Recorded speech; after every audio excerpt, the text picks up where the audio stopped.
Assalamualaikum warahmatullahi wabarakatuh. Kami dari Prodi Ilmu Hukum Fakultas Syariah dan Hukum UIN Syarif Hidayatullah Jakarta. Kami akan memenuhi tugas pada mata kuliah Ilmu Negara.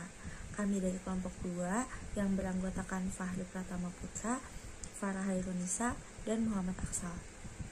Pada kesempatan kali ini, kami akan menjabarkan sedikit tentang hakikat suatu negara dan tujuan dari negara. Hakikat suatu negara. Apa sih hakikat itu? Hakikat adalah suatu hal yang bersifat langgeng atau abadi dan tak berubah-ubah karena sekaligus merupakan sifatnya. Jadi, hakikat suatu negara dimaksudkan sebagai suatu penggambaran tentang sifat dari negara. Negara sebagai wadah dari suatu bangsa yang diciptakan oleh negara itu sendiri. Oleh karena itu, penggambaran tentang hakikat negara selalu berhubungan dengan tujuan negara. Keberadaan suatu negara menjadi sangat penting manakala rakyat membutuhkan wadah yang dapat menjamin kelangsungan hidup mereka. Berikut beberapa penjabaran dari para ahli tentang hakikat suatu negara. Nah, penjelasan hakikat negara menurut para ahli. Yang pertama, kami akan bahas adalah menurut Plato. Menurut Plato, hakikat suatu negara adalah suatu tubuh yang senantiasa maju, berevolusi, dan terdiri dari orang-orang atau individu-individu. Nah, yang kedua, menurut Thomas Hobbes. Menurut Thomas Hobbes, hakikat negara adalah suatu tubuh yang dibuat oleh orang banyak yang masing-masing berjanji akan memakainya menjadi alat untuk keamanan dan perlindungan mereka. Nah, yang ketiga, menurut Jaegerus. Menurut Jaegerus, hakikat negara adalah keserikatan rakyat dalam melindungi dan mempertahankan hak masing-masing diri dan benda anggota-anggota yang tetap hidup dengan bebas merdeka. Nah, yang keempat, menurut Karl Marx. Menurut Karl Marx, hakikat negara adalah suatu alat kekuasaan bagi manusia penguasa untuk menindas kelas manusia yang lain. Hakikat negara, dari pengertian tersebut secara sederhana, negara dapat kita simpulkan sebagai sekumpulan orang yang menempati wilayah tertentu dan diorganisasi oleh pemerintah negara yang sah, yang umumnya memiliki kedaulatan, baik kedaulatan ke dalam atau kedaulatan keluar. Nah, untuk pengertian negara ini sendiri ada pengertian secara formal dan material. Pengertian negara secara formal adalah suatu organisasi kekuasaan dengan suatu pemerintahan pusat. Negara dalam pengertian diartikan sebagai pemerintah.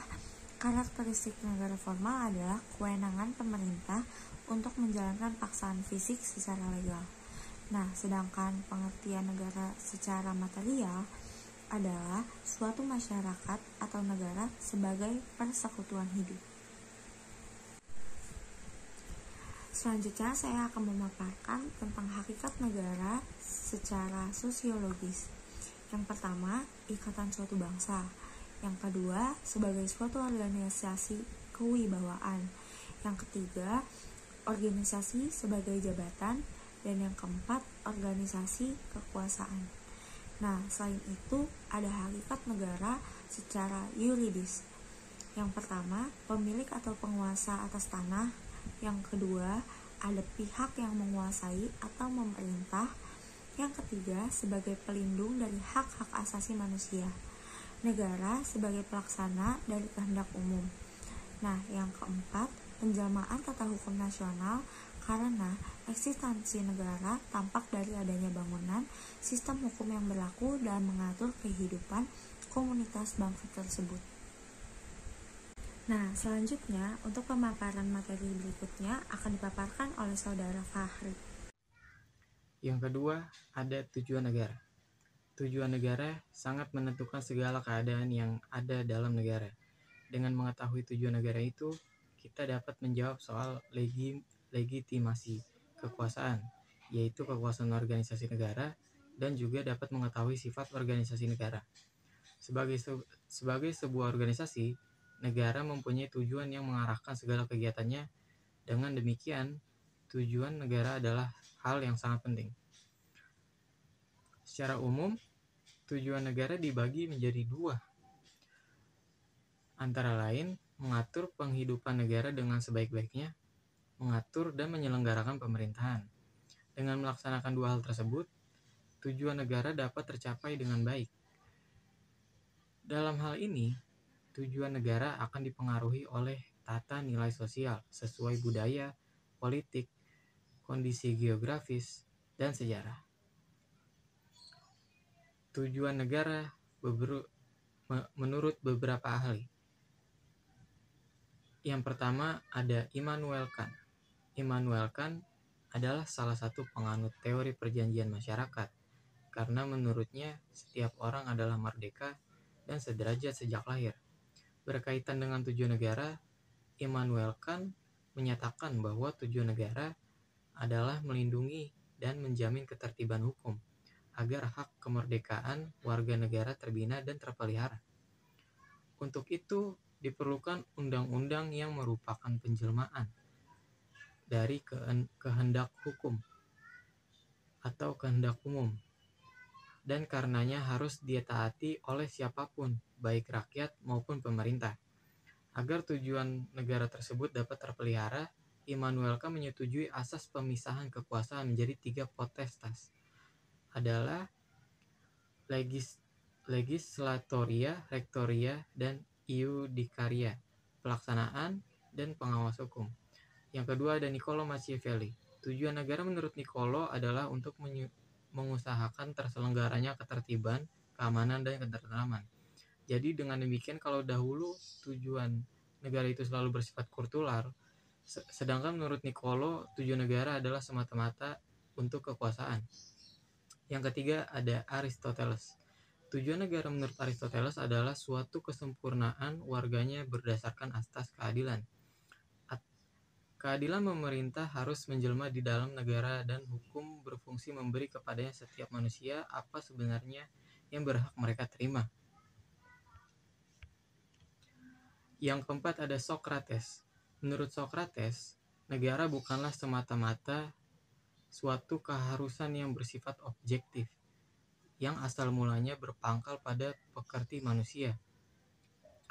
Tugas negara adalah untuk menciptakan hukum yang harus dilakukan oleh para pemimpin atau para penguasa yang dipilih secara saksama oleh rakyat. Yang kelima ada Kant. Tujuan negara menurut Kant adalah membentuk dan mempertahankan hukum, atau juga disebut dengan tujuan dari negara hukum. Selain itu, tujuan negara juga berarti bahwa setiap warga negara mempunyai kedudukan hukum sama dan tidak boleh diperlakukan sewenang-wenang oleh para pihak penguasa. Yang keenam ada Thomas Aquinas. Tujuan negara menurut Thomas adalah untuk mengetahui tujuan negara, maka terlebih dahulu mengetahui tujuan manusia, yaitu kemuliaan yang abadi. Oleh karena itu, negara mempunyai tujuan yang luas, yaitu untuk memberikan dan menyelenggarakan kebahagiaan, untuk memberikan kemungkinan agar dapat mencapai hidup tersusila dan kemuliaan yang abadi, yang harus disesuaikan dengan syarat-syarat keagamaan. Yang ketujuh ada John Locke. Tujuan negara menurut John Locke adalah untuk memelihara dan menjamin terlaksananya hak-hak asasi manusia yang tertuang dalam perjanjian masyarakat. Di sini, negara harus dapat memberikan ruang bagi masyarakat untuk memenuhi setiap hak yang dimiliki dan adil tanpa membedakan orang yang satu dengan yang lain. Yang terakhir ada Harold J. Lasky. Menurut Harold, tujuan negara adalah untuk menciptakan keadaan yang dimana rakyat dapat mencapai keinginan-keinginan secara maksimal. Baik, yang terakhir ada tujuan negara Indonesia. Tertuang secara jelas dalam pembukaan Undang-Undang Dasar 1945 pada alinea keempat. Tujuan Kesatuan Negara Republik Indonesia berbunyi melindungi segenap bangsa Indonesia dan seluruh tumpah darah Indonesia, memajukan kesejahteraan umum, mencerdaskan kehidupan bangsa, melaksanakan ketertiban dunia yang berdasarkan kemerdekaan, perdamaian abadi, dan keadilan sosial. Produk hukum yang dibuat oleh pemerintah haruslah sesuai dengan tujuan negara Republik Indonesia, seperti tercantum pada pembukaan Undang-Undang Dasar 1945 alinea keempat di atas, yaitu tujuan perlindungan, kesejahteraan, kecerdasan, dan ketertiban atau perdamaian. Tujuan negara Republik Indonesia merupakan tanggung jawab negara, baik pemerintah maupun warga negaranya. Penjabaran tujuan negara Republik Indonesia. Yang pertama, tujuan perlindungan. Tujuan perlindungan terdapat dalam pembukaan Undang-Undang Dasar 1945 alinea keempat yang berbunyi, melindungi setiap bangsa dan seluruh tumpah darah Indonesia. Ini meliputi perlindungan semua komponen yang membentuk bangsa Indonesia, mulai dari rakyat, kekayaan alam, serta nilai-nilai bangsa yang patut dipertahankan. Yang kedua, ada tujuan kesejahteraan. Tujuan kesejahteraan terdapat dalam pembukaan Undang-Undang Dasar 1945 alinea keempat, yaitu untuk memajukan kesejahteraan umum. Parameter kesejahteraan di Indonesia memiliki 3 unsur.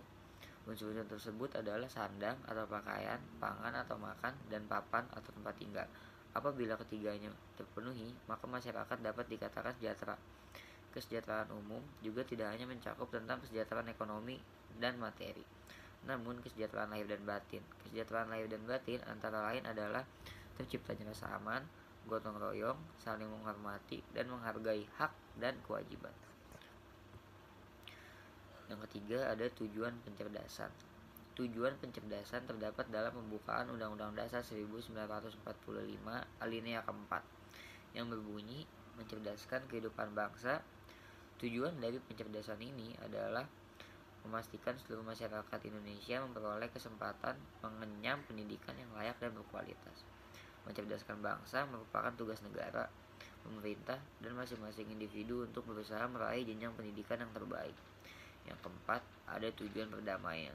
Tujuan ketertiban dan perdamaian terdapat dalam pembukaan Undang-Undang Dasar 1945 alinea keempat yang berbunyi, dan ikut melaksanakan ketertiban dunia yang berdasarkan kemerdekaan, perdamaian abadi, dan keadilan sosial. Tujuan negara tersebut merupakan landasan bagi bangsa Indonesia untuk melaksanakan kerjasama dengan negara lain yang dilandasi oleh nilai-nilai perdamaian dan keadilan sosial. Baik, mungkin itu saja presentasi dari kelompok kami. Kurang lebihnya mohon maaf. Wassalamualaikum warahmatullahi wabarakatuh.